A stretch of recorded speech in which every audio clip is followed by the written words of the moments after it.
자, 시진핑은 일단 푸젠파이, 복건성 거기 출신이잖아요. 시진핑이 푸젠에서 끌고 올라온 핵심 라인, 그것도 더 이상 안전하지 않게 됐다, 이걸 의미하잖아요. 그죠? 옛날에는 시진핑의 직계 라인 시가군은 살아남는다, 이게 있었는데 지금 보니까 시가군도 못 살아남아. 그러면 이렇게 추론을 하면 그럼 한 개밖에 안 나오죠. 그것은 즉 시진핑이 권력이 하늘을 찌르는 1인 장악을 하려면 먼저 옛날에 강택민 시대 있잖아, 짱저민 라인, 상하이방 얘네들을 해치우고, 그 다음에 후진타오 라인을 해치우고, 그리고 뭐 장유샤 이 라인도 해치우고 다 해치웠잖아. 그러면 시진핑이 절대 권력자인가? 아니야. 마지막으로 시진핑이 자기 사람들까지 싹 다 숙청시켜야 이제서야 시진핑은 절대적인 1인 권력자가 될 수 있다라는 논리입니다.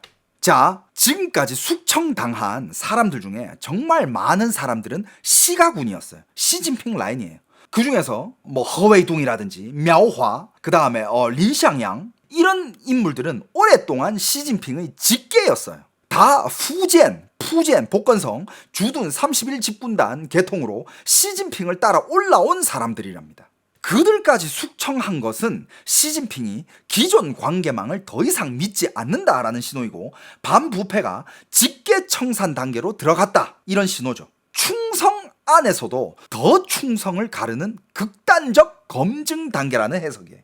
충성 중에서도 더 충성을 가르는, 야, 뭐 진시황이야? 그리고 왕호빈 같은 로켓군 사건, 이거 옛날에 제가 다룬 적 한 번 있습니다. 그 로켓군의 그 수장도 시진핑 라인이었어. 누구랑 라인이었냐면 시진핑 와이프 라인이었어. 와이프랑 옛날에 같은 고향에다가 같은 진짜 친한 사람인데 걔까지 날렸어요. 그런데 걔를 어떻게 날렸느냐, 20년 전까지 거슬러 올라가면서 조사해가지고 뭐든지 끄집어내가지고 날려버렸다라는 거예요. 그래서 지금 중국의 중앙군위 군사위원회는 거의 지금 단체 전멸이고 없고 다시 시작하는 이런 단계고, 장유샤, 류젤리, 허웨이동, мя오화 등 핵심이 일단 다 날아갔고요. 장성민 한 명만 남아있는 상황이고, 이거는 진짜 뭐라 해야 될까, 모든 자기 파가 아닌 사람들까지 숙청을 끝내고 자기 라인까지 숙청을 다 끝냈다라는 그런 신호예요. 근데 여러분들 이렇게까지 얘기하면 아니 그렇게까지 숙청하면 걔는 뭐가 남아? 걔는 일 안 해? 뭐 주위에 부릴 수 있는 사람이 있어야 될 거 아니야. 지금 시진핑의 동기를 제대로 이해하려면 최고 권력의 바닥 논리로 돌아가야 된다고 합니다. 어떤 중국의 군사 전문가가 분석한 건데 전 이게 어느 정도 일리가 있다고 보거든요. 여러분들 한번 들어보세요. 이 바닥 논리가 뭐냐? 옛날에 여러분들 중국의 황제들은 어떤 신하를 원했을까요? 어떤 신하를 남겨둬야 하고 어떤 신하를 제거해야 하는지, 요거를 이해하기 위해서 옛날 역사 얘기를 한번 하자면, 옛날 청나라 시절에 캉시디, 강희 황제 그때의 반부패 이야기를 잠깐 들어보겠습니다. 시진핑이 이런 역사를 많이 참고한다는 얘기가 있는데, 하긴 여러분들 옛날에 중국의 리더들, 그리고 중국이 좀 배웠다 하는 집안의 귀재들, 그런 손자들, 그런 자녀들은 뭘 했느냐, 뭘 공부를 했느냐, 손자병법이랑 삼국지를 그렇게 많이 공부를 하고 읽었어. 오죽하면 이런 얘기를 가지겠습니까? 요즘 시대에는 중국 이외의 해외에 있는 기업 총수들, 리더들, 이런 사람들도 손자병법이랑 삼국지를 그렇게 많이 읽어요. 그러니까 오죽하면 이런 얘기까지 나왔겠냐고. 삼국지, 손자병법 이런 거를 몇 번 읽은 사람이랑은 상종도 하지 마라, 이런 얘기까지 나올 정도야.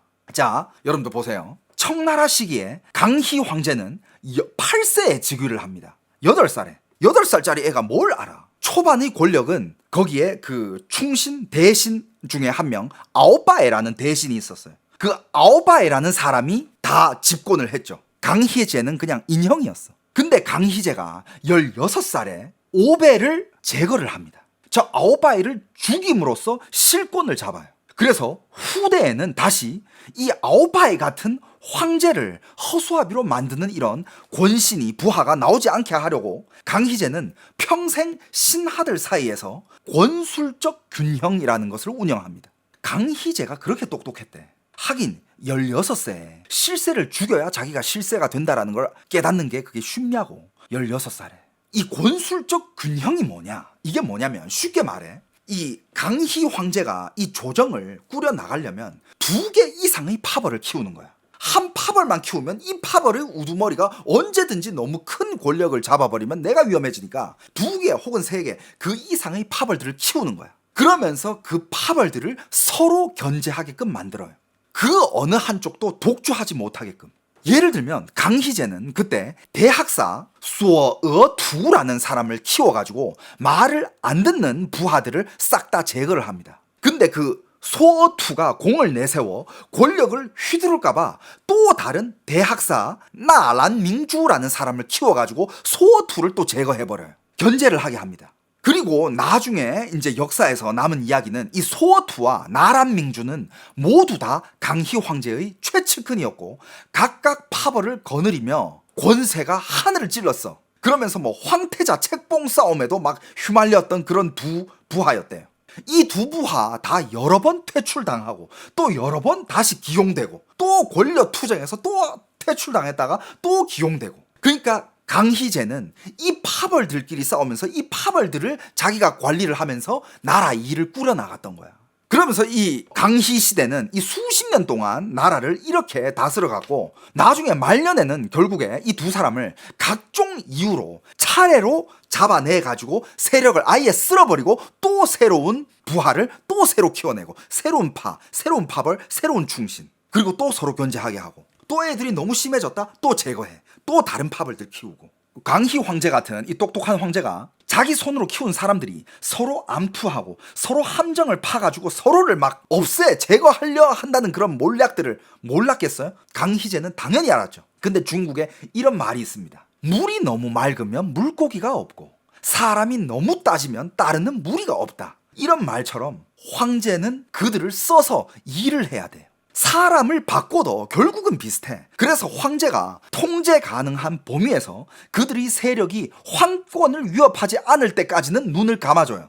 그러나 이 파벌들이 황권을 위협한다 느끼는 순간 절대 남겨두지 않습니다. 결과적으로 강희 황제는 대학사는 5명인데 4명을 파면을 시켰고 육부상서는 3명을 파면을 시킵니다. 즉 지금으로 따지면 중앙군위처럼 다 숙청을 해버렸다라는 거예요. 그래서 이 강희 황제의 이 제왕술 핵심은 균형이에요. 사냥개들이 평소 서로 뭉치고 물어뜯어도 괜찮지만 어떤 사냥개도 주인을 허수아비로 만들 만큼 커져서는 절대 안 된다라는 거예요. 시진핑의 숙청 논리도 이와 같지 않은가. 아직 군권을 단단히 잡지 못했을 때는 장유샤,苗화, 허웨이동 같은 자기 사람들을 크게 키우면서 권력을 잡고 나면 그들이 측근들을 너무 세력이 커지고 나를 위협하겠다 싶으면 숙청을 해버리고 한 개 한 개 제거를 한 게 아닌가. 그래서 지금 중국은 그 많은 사람들, 그 고급 장군들 다 시진핑이 키운 사람인데 왜 안 봐주느냐, 이게 중요하지 않아. 지금 중국 내부의 정치 세계에서는 누가 키웠냐가 아니라 네 존재가 최고 권력을 위협하느냐, 이게 중요한 거야. 지금 베이징의 정치계 공기는 이렇게 변했습니다. 여기서 더 중요한 것은 시진핑이 자신이 군인 출신이 아니라는 것을 잘 알아. 그러니까 군의 실무를 잘 모른다는 거예요. 그는 군 장악을 사실상 이 고급 장군들에게 할 수밖에 없었어요. 그러면 필연적으로 이런 상황이 생기죠. 장군들은 겉으로는 구호를 외치며 충성을 맹세하지만 뒤에서는 다른 속을 챙기는, 사익을 챙기며 의도적으로 자기 파벌을 키우는 이런 일은 불가피해요. 왠지 아세요, 여러분들?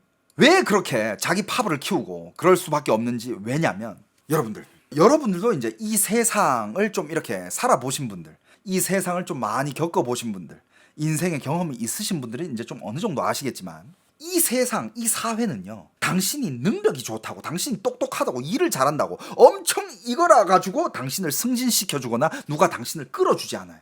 당신을 끌어줄 명분은 그만큼 내가 당신을 믿을 수 있어야 되는데 그 믿음이 저는 충성합니다 이런다고 믿어져? 아니야. 당신도 나랑 똑같이 구려야 돼. 나한테 충성을 맹세할 거야? 오케이, 그러면 저 사람 한번 죽여봐. 네가 사람 죽이는 걸 나한테 보여줘. 오케이, 죽였네? 오케이, 그럼 내가 너 사람 죽인 거 이제 아니까, 너의 이런 약점을 내가 잡고 있으니까 오케이, 난 이제 널 믿을 수 있어. 오케이, 그럼 내가 널 끌어줄게. 특히 중국 같은 이런 폐쇄된 권력 세계에서는 더더욱 이렇습니다. 당신이 막 여기 지금 다 부정부패하고 있고 다 해먹고 있는데 너만 청렴해, 너만 일 잘해, 당신은 못 살아남아요. 당신은 누군가에 의해서 숙청될 수밖에 없어. 당신은 너의 상관만큼 똑같이 구려야 돼. 똑같이 약점이 있어야 되고 똑같이 해먹을 만큼 해먹어야 되고 손에 피를 묻혀야 돼. 그래야 너를 믿지. 당신을 믿는다라는 거는 처음부터 당신의 약점을 가지고 당신을 이용하는 거야.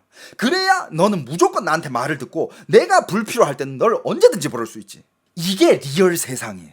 그렇기 때문에 이런 식으로 하면 여기저기 파벌이 생길 수밖에 없잖아. 하지만 지금 시진핑은 끊임없는 숙청과 세력 확대 방지가 시진핑이 최고 권력을 유지하는 바닥 논리가 되는 거죠. 시진핑은 조금이라도 자기 세력을 키우고 나보다 힘을 휘두를 수 있고 나한테 명령을 불복종할 수 있는 이런 사람들은 내 라인이든 다른 파벌이든 다 숙청시켜야 돼.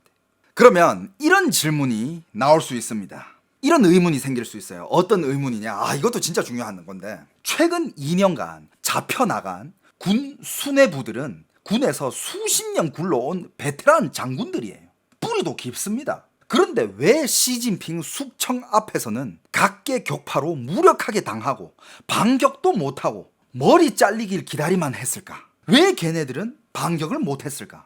근데 여러분들, 저는 여기에 대한 답변은 지금 이 결과적으로 봤을 때는 그 사람들은 반격을 못하고 왠지 싹 다 시진핑에 의해서 숙청을 당하고 나가지고 다 떨어져 나간 것 같잖아. 근데 그 중간에는 아마 반격이라든지 여러 가지 그 밑에의 암투가 많았을 거예요. 하지만 그게 다 세상으로는 못 나오지. 하지만 이 결과적으로는 지금 일단 2인자까지도 장유샤까지도 숙청을 당했다라는 거.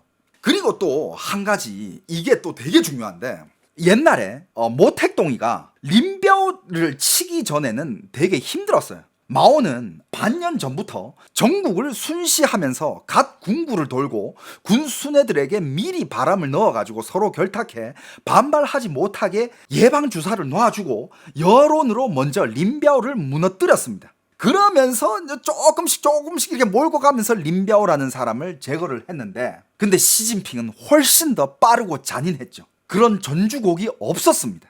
그냥 잡을 때 바로 잡아간 거예요. 그렇다면 시진핑은 어떻게 그걸 할 수 있었느냐? 여기서는 그걸 얘기해야 돼요. 2015년부터 시진핑이 공을 들인 군 개혁을 말하지 않을 수가 없습니다. 이 권술투쟁에서 시진핑은 자기 방식이 확실히 있어요. 시진핑은 2015년부터 군 개혁을 밀어 기존 7대 군구를 5대 전구로 바꾸고 각종 합동지휘부, 참모부, 위원회를 만들어가지고 예전에 총부, 군구에 집중되어 있던 권력을 싹 다 분산시켜버립니다. 심지어 수많은 부대는 아예 부대의 번호, 편제까지 다 바뀌어버리면서 부대를 재개편해요. 해방군의 기존 체계를 완전히 해체하고 조립한 겁니다. 그리고 역사 구조를 완전히 끊어버렸어요. 이게 시진핑이 그동안 했던 일 중에 한 개예요. 그러면서 이 군부대는 심지어 이 군대가 이런 식으로 운영이 돼. 뭐 군간부는 뭐 여기저기 일정 시간 동안 또 파견을 가요.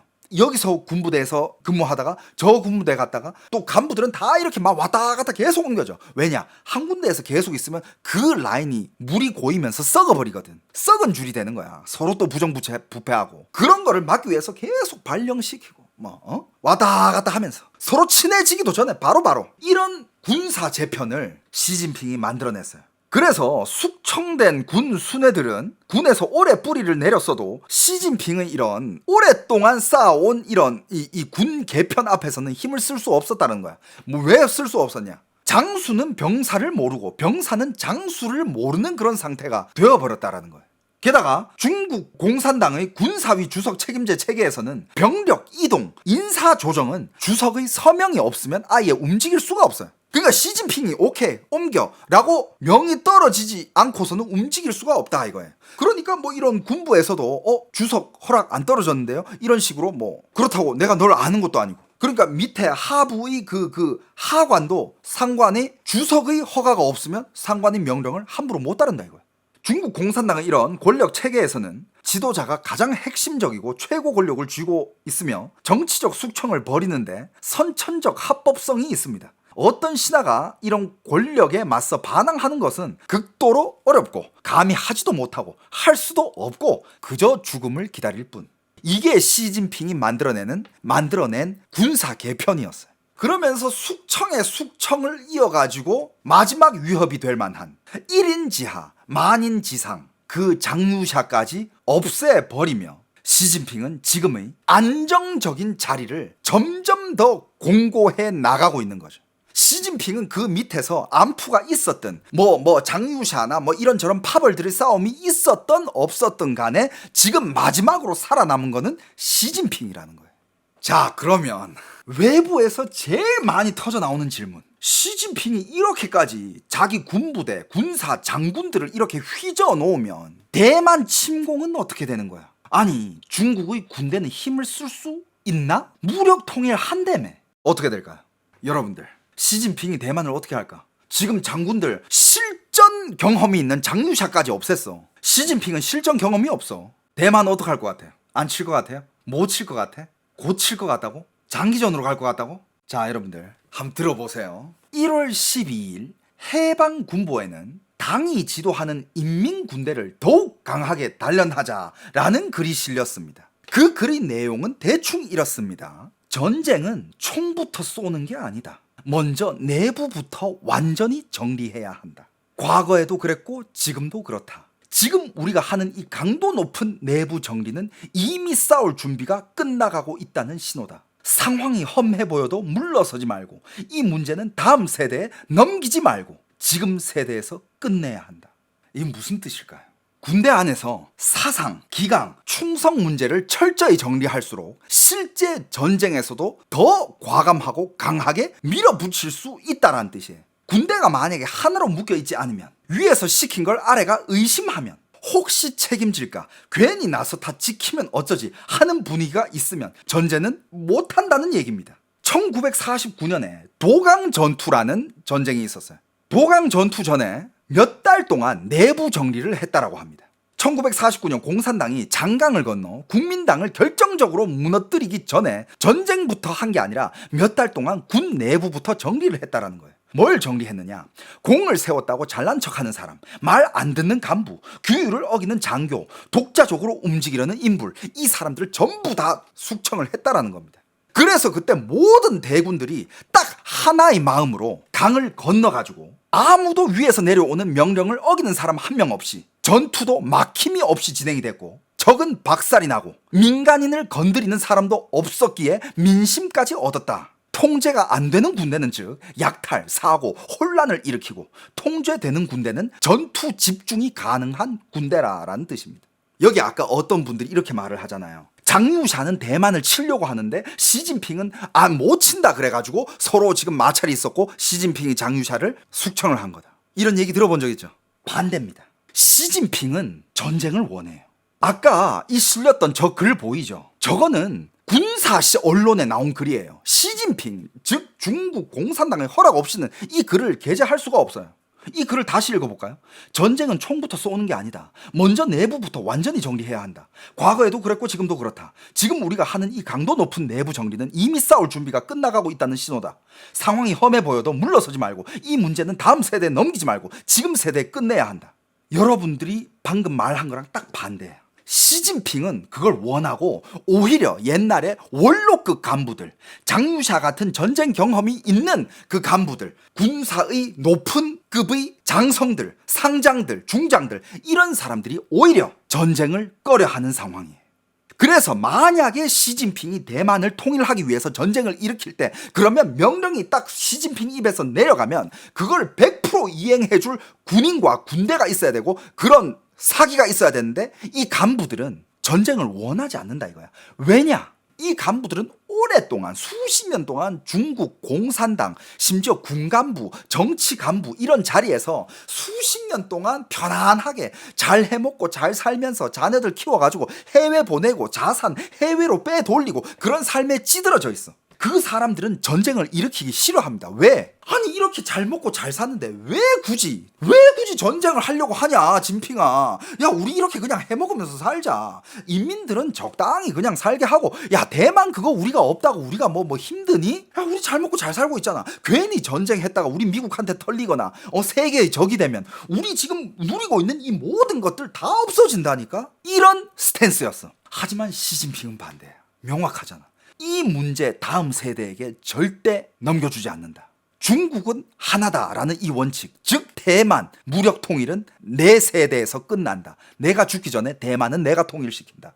그러기 위해서 내 명령을 따를 군인들을 실제로 배치시키고 썩어 빠진 부정부패에 기름기가 가득 찬 이런 간부들은 싹 다 숙청을 해낸 겁니다.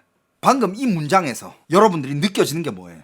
그리고 지금 시진핑이 해낸 이런 일들을 다 통합해서 보면 지금의 전문가들은 이렇게 평가합니다. 시진핑은 지금 매우 노골적이다.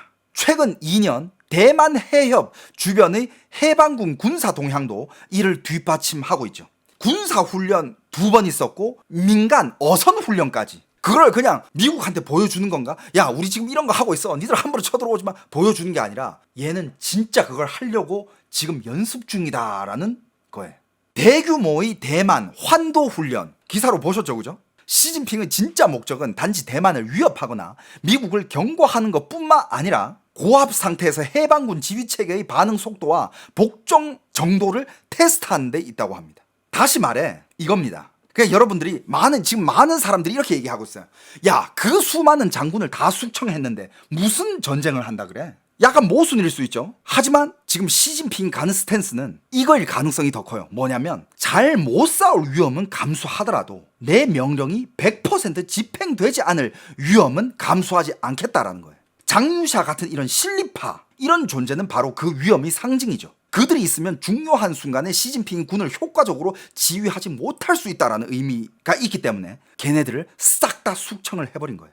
그러므로 시진핑의 대숙청은 여러분들 전쟁을 안 하겠다가 아니야. 오히려 전쟁을 준비하겠다라는 신호예요. 더 제대로 하고 있다는 겁니다. 이거는 자신감이 아니라 불안의 반영이고 여유가 아니라 긴박함의 반영입니다. 즉 시진핑은 지금 전쟁 시간표를 고민하고 있기 때문에 군 내부의 불안정 요인을 급하게 제거하고 있는 거예요. 설 바로 전에 또 한 점, 역사 속에서도 덩샤오핑 시절 군 개혁이 뜻대로 되지 않았습니다. 그때 베트남과 한번 전쟁이 치러진 이후에 전쟁을 치르고 나서야 군의 문제점이 한꺼번에 드러났고 그걸 계기로 군 개혁이 본격화가 되었습니다. 그런데 지금은 그때와 다르죠. 이번에는 전쟁을 하기 위해 군을 먼저 갈아엎는 방향이에요. 그러니까 이 모든 행동이 결국 대만 무력 통일을 위한 준비 과정이라고 다들 추측을 하고 있습니다. 그리고 또 하나 단서가 있습니다. 대만 작전 방향을 책임지던 군사위원회 부주석 라인, 연합참모부 같은 핵심 부서가 연쇄적으로 큰 타격을 받았고 동부정부 고위층 역시 대규모로 교체가 됐습니다. 이건 뭘 의미를 하느냐? 기존 얘네들은 대만을 치는 거를 반대를 했다라는 거야. 대만 작전 방향을 책임지던 군사위원회, 그 대만 앞에 있는 애들을 싹 다 갈아엎었어요. 군 내부에서 이런 얘기가 돌았을 가능성이 큽니다. 대만 무력 통일은 군사적 모함이다. 위험 부담이 너무 크다. 전쟁을 해서는 안 된다. 근데 이게 굉장히 상식적이잖아요. 전쟁은 어떻게 해서든 피해야지. 협상을 통해서 평화를 유지하고 그게 정도인데 시진핑은 지금 그게 아니야. 오히려 시진핑 부하들이 지금 대만 치는 거 너무 위험 리스크가 크다. 왜 그러냐? 하지만 시진핑은 무조건 대만을 무력 통일할 거를 그것만 바라보면서 지금 달려가고 있어요. 자기 죽기 전에. 그러니까 대만 작전 방향을 책임지던 군사위원회와 연합참모부 거기서 다 숙청이 나온 게 얘네들 내 말 안 들을 것 같아 이 새끼들. 야, 만약에 진짜 내가 대만을 친다고 했을 때 얘네들은 내 명령 불복종할 새끼들이야. 그러면서 걔네들을 다 숙청을 해버린 거예요. 즉 시진핑은 전쟁을 원했는데 군 내부 핵심 인사들은 그 의지에 소극적이었을 가능성이 굉장히 크다라는 거죠. 여기서 나오는 게 여러분들 이거 보셨는지 모르겠지만 미국 월스트리트 저널에서 기사 한 개 뜬 거 봤어요? 장유샤가 미국에다가 아주 중요한 핵무기 관련 군사 정보를 흘렸다라는 기사가 나오잖아요. 근데 오직 월스트리트 저널에서만 그 기사를 냈는데 솔직히 그 기사는 가신도가 그렇게 높지 않아요. 하지만 이 얘기는 있죠. 로켓군 정보 유출설은 존재해요. 로켓군 내부에서 부대 배치, 작전 자료 일부를 미국 쪽에 흘려서 미국이 그 정보를 쥐고 중국 군인을 견제하게 만들고 그 결과 시진핑이 무력 통일을 쉽게 결정하지 못하도록 압박하려 했다라는 얘기. 그리고 미국은 그 정보를 받자마자 곧바로 폭로했고 그게 로켓군 대청리와 대규모 인사 교체로 이어졌다는 그 서사. 근데 이게 사실이든 아니든 이 서사가 말하려는 핵심은 딱 한 개. 뭐냐? 군 내부에 공개적으로 반항하지는 않지만 전쟁을 원하지 않고 전쟁을 두려워하는 심리, 일종의 겉으로는 막 대만 무력 통일해야죠. 예. 하지만 속으로는 그건 안 되는데. 야, 그거 진짜 싸울 거야? 그럼 난 그냥 바로 도망가야지. 이런 소극적 저항이 존재했다라는 겁니다. 그리고 시진핑은 그걸 간파를 했고 겉으로는 충성을 외치고 구호를 외치고 전쟁을 준비한다고 말하지만 정작 진짜 싸울 의지도 결단도 담력도 없다는 걸 시진핑은 그걸 다 알고 있었다라는 거예요.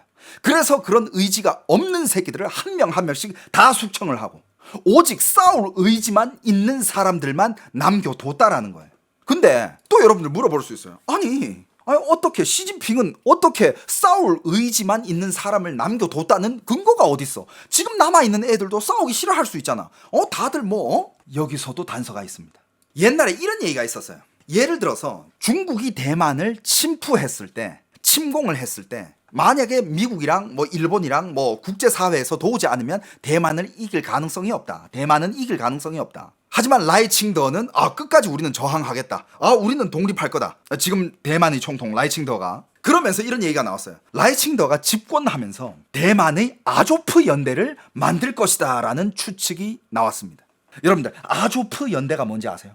아조프 연대는 우크라이나 국가방위군 소속의 정규 군사 부대예요. 언제부터였냐면 2014년 러시아가 크림반도를 병합하고 동부 우크라이나에서 친러 무장 세력이 봉기하자 기존 우크라이나 정규군이 너무 약하고 무너져 있던 상황에서 자원병 중심으로 만들어진 민병대 성격의 부대입니다. 그게 바로 아조프예요.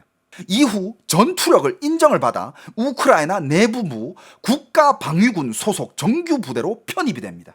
이 아조프의 특징이 뭐냐? 아조프 연대는 다음 세 가지 특징으로 유명합니다. 첫 번째, 극단적으로 강한 전투 의지입니다. 평균 연령이 20대에서 30대 중심이에요. 그리고 도망치지 않는다가 기본으로 깔려 있어요. 항복하지 않는다의 조직 문화. 실제 전투에서 후퇴 없이 끝까지 버티는 전술을 자주 사용하는 그런 부대입니다. 두 번째, 이념적 결속이 확고해요. 강한 민족주의, 반러 정체성. 물론 일부 초기 구성원 때문에 극우, 나치 논란이 있었으나 국가방위군 편입 이후 공식적으로는 제거 정리됐다라고 얘기를 하고 현재는 정치 조직이 아니라 군사 조직입니다. 그리고 어떤 역할을 하느냐? 초반 전황을 뒤집는 역할을 하는 부대예요. 2020년 러시아 침공 당시 마리우폴 방어전의 핵심 주력들입니다. 러시아의 3.1 전쟁 구상, 3.1이면 전쟁 끝낸다. 그거를 막았던 게 아조프 젊은 정예 부대의 결사 저항으로 러시아의 3.1 전쟁 구상이 좌절이 됐습니다. 그래서 이 아조프는 단순한 부대가 아니라 현대 전쟁에서 매우 중요한 상징적인 그런 부대야. 경험 많은 장군, 늙은 장군, 포스타 이런 애들보다 죽을 각오가 돼 있는 젊은 장교랑 병사. 완벽한 지휘 체계보다 필요 없어. 내가 명령을 내렸을 때 즉각 반응하고 버티는 군대 조직 문화. 이걸 증명한 사례가 아조프 연대. 그러면서 대만도 중국을 맞설 이런 아조프 연대를 만들어야 되는 게 아니냐. 이런 얘기가 나왔었던 적이 있어요. 그래서 군 숙청, 세대 교체, 전쟁 준비를 설명할 때 자주 인용되는 사례 중에 한 개예요. 아조프라는 부대가. 근데 대만이 이거를 만들어야 되는데 라이칭더가 집권하면 대만 내부에서도 대대적인 숙청이 필요하거든요. 왜냐하면 대만 내부에도 이 친중파 공산당한테 매수당한 그런 늙은 장군들 정치인들이 겁나 깔렸어. 겁나 많아요. 진짜 많아. 그래서 만약에 라이칭더가 중국 공산당이랑 정전을 일으켰을 때 과연 라이칭더의 명령을 따를까라는 것도 의문이야. 그래서 만약에 라이칭더도 중국이랑 제대로 전쟁을 하기 위해서는 늙은 장성층들 이미 부패했고 침투됐고 공산당들한테 그래가지고 얘네들은 다 숙청을 해야 된다는 겁니다. 45세 이상은 싹 다 숙청하고 군인들을 전면 교체를 해야 그나마 싸울 가능성이 생긴다라는 얘기가 있어요. 이런 얘기들은 다 대만을 상대로 나왔던 얘기인데 이걸 대만이 준비해야 되는데 시진핑이 이거를 더더욱 무서운 기세로 몰아치고 있다는 겁니다. 시진핑이 야 아조프 부대? 그건 내가 만들어. 숙청? 맞는 말이네. 그거 내가 한다. 그래서 지금 중국이 그 우크라이나의 아조프 그 아조프 부대와 그 전술을 지금 현실화시켜 가고 있다는 겁니다. 그렇다고 그럼 중국 군인들은 아조프예요? 걔네들은 걔네들은 뭐 시진핑이 명령이 하면 막 목숨도 다 바치고 막 싸울 의지가 있는 애들이에요? 시진핑은 지금까지 이렇게 다 숙청을 하면서 군 간부들만 숙청을 한 게 아니라 실제로 정말 그냥 뭐라 해야 되지? 평민 출신 집안의 애들을 군인으로 엄청 많이 뽑았어요. 원래 중국 군부대라고 하면 옛날에도 제가 여러 번 얘기해드렸는데 중국에서 군인이 되기 위해서는 연줄이 있어야 돼요. 내가 군 2세 혹은 요즘은 이제 군 3세, 군 4세까지 내려왔죠. 우리 할아버지가 군대에서 한자리 했던 사람이야. 공산당 간부야. 우리 어머니가 어디 저기 간부고 공산당 간부고 이런 연줄이 있어야 나도 군대에 들어가서 빠른 승진이 가능해. 왜냐하면 나의 부모 세대, 할아버지 세대가 이끌어줬던 그 라인이 그 군부대에 있기 때문에 내가 들어가면 그 라인도 나를 끌어주니까. 그래서 군부대는 대부분이 군 3세, 군 4세 애들만 군인으로 들어가가지고 군대에서 막 일반 가정 출신 애들은 그냥 만년, 천년, 만년 쫄병이야. 하지만 백이 있고 연줄이 있다. 그럼 들어가가지고 그냥 편안하게 군 생활하면서 해쳐먹을 거 해쳐먹으면서 부정부패하면서 전쟁도 없잖아. 이때까지 중국이 무슨 전쟁이 있었어. 그냥 군부대에서 그냥 황제놀이 하는 거야. 근데 시진핑이 이걸 싹 다 바뀌었어요. 군사개혁을 2015년부터 했다 그랬잖아. 그때부터 군사개혁을 한 게 어떻게 됐냐면 지금은 이제 군 3세, 군 4세들이 군부대에 못 들어가. 그게 철저하게 막혔어요. 왜? 시진핑이 군대를 그렇게 개혁을 시켰고 일반 정말 진짜 군인이 되고 싶은 민간인들만 뽑으라고 명령을 내려줬고 거기는 부정부패할 거 없이 그 위에 간부들은 계속 로테이션 돌리고 그냥 있는 그대로만 일해라. 군인이 되고 싶은 정말 군인 정신이 있는 사람들, 전쟁했을 때 전쟁을 할 수 있는 애들, 배고픈 애들, 굶주린 일반 가정에서 나온 출신 애들만 뽑아라. 그러면서 걔네들 기본 쫄병들 있잖아. 기본 그 제일 최하층 그 병사들. 그 병사들이 월급까지도 30% 인상을 시킵니다. 그러면서 실제로 그런 배고픈 군인들, 정말 진짜 승진에 눈먼 애들 있잖아. 솔직히 군 간부 2세, 3세들은 승진에 눈이 멀어 있지 않아. 왜? 가만히 있으면 승진하거든. 가만히 있으면 그냥 알아서 위에서 끌어올려줘. 그 다음에 나도 밑에 누구 자녀가 들어왔다 하면 알아서 끌어올려주고. 이게 원래 중국이 군대였는데 지금 그게 없어지고 그냥 굶주린 애들이야. 정말 가난하게 살아온 애들인데 군부대에서 뭔가를 잘했어. 그러면 애들을 갑자기 승진을 시켜주는 거야. 걔네들은 전쟁을 원해요. 대만 침공을 기다리고 있습니다. 대만 침공을 했을 때 걔네들은 최선도에 갈 거예요. 그리고 어떻게 해서든 공을 세우려고 할 겁니다. 공을 세우고 나면 어떻게 돼? 특진이 되고 자기 팔자를 고칠 수 있어요. 자기 그 집안, 농촌에서 굶어 죽고 있는 자기 부모님들 다 그 집안 다 갈아엎을 수 있습니다. 그런 애들을 군인으로 뽑고 지금 장교로 뽑아놨어요. 이게 시진핑의 지금 광기예요. 그리고 지금 시진핑이 장루샤까지 중앙군위의 그 중국에서 군대 서열 탑 2부터 탑 6까지 싹 다 쳐낸 걸 보면 요번에 시진핑은 끝까지 가겠다라는 결심을 했다라는 거예요. 자기 사람도 자르고 직계도 자르고 측근도 자른다. 전쟁을 못한다고 판단되면 누구든 제거한다. 그리고 젊은 간부들로 전면 교체한다. 내 명령에 100% 복종할, 전쟁을 갈망하는, 승진을 원하는 그런 배고픈 가난한 집안에서 태어난 애들로 싹 다 갈아엎었습니다.